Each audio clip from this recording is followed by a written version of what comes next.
Bismillahirrahmanirrahim. I'm Rimsha Asgar from the Department of Education, University of Sargodha, and I'm going to present about public policy planning. Public policy planning is a fascinating field of inquiry. Public policy is a vast subject, requires much more analysis for reinventing theories and introducing new concepts in public management. Wisdom follows knowledge, which brings great humility. Origins of public policy can be traced back to the beginning of the civilization itself. Policy science, the discipline concerned with explaining the policy making and policy executing process and with locating data and providing interpretations which are relevant to the policy problems of a given period. Laswell's vision on policy science was multidisciplinary, cuts across existing specializations, contextual and problem oriented intelligence needs. Problems are generally unsolved because of their complex and changing nature. Explicitly normative.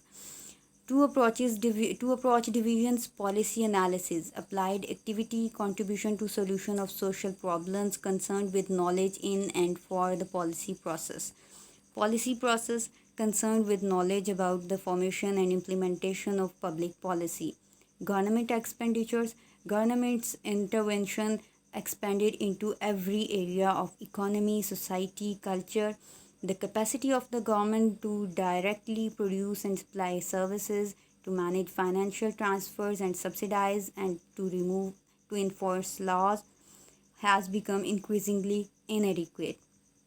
Government expenditures, public resources are by definition scarce and costly in terms of opportunity cost and distortions. It is essential to use the government's financial and administrative resources where they can make the biggest difference to social welfare. According to original theory of planning, the emphasis of government expenditure should be on areas where the gap between social and private returns are highest and where market externalities need to be corrected.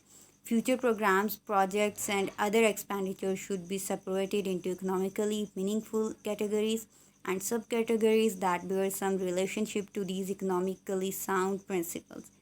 Integrated programs can then be built under these thematic categories in sector where they are applicable. Private goods and services are those that are provided to individuals or specific households. Public goods and services are provided to groups like connecting and village or urban roads, and individual usage is difficult or costly to measure. Quasi-public goods, usually rural dams and canals, drainage system, rural electricity distribution, are decentralized production, community watershed, water harvesting, marketing channel for agricultural and rural products like B2B website. Urban transport planning and public transport systems. Definition of objectives are really involved in the planning for the government. This is the first step for the government to plan something. Definition of objectives, identification of specific goals. It also includes classification of beneficiaries. Then operational plans, outcomes, and management are included in this. Capital account, projects, programs are also its subdisciplines. Service delivery, subsidy accounting, time horizon and management transfer, maintenance of assets, plan to non-plan, center to state, incentive compatibility. Management information system, MIS, web-enabled system, monitoring and evaluation, web-enabled system, public access to information. Thank you.